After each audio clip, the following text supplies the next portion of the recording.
So we go jogging here. Bakit ganun? Parang wala na yung mga kasabayan ko.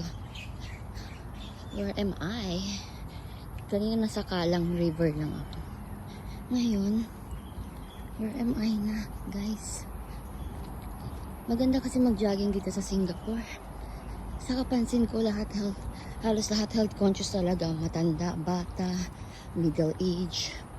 Ang dami talagang nagjo-jogging gabi, umaga, or weekdays, or weekend. All ages talaga, guys. So, papaka-healthy ng person. Kailangan din. So, walk lang tayo. Pero mukhang iniwan na ako ng kasabay ko. Nandun na sa kabila.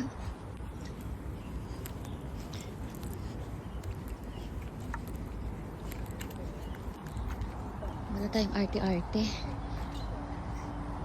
Ayun yung kasabay ko sa kabila. Walk lang ang person. Good morning, good morning.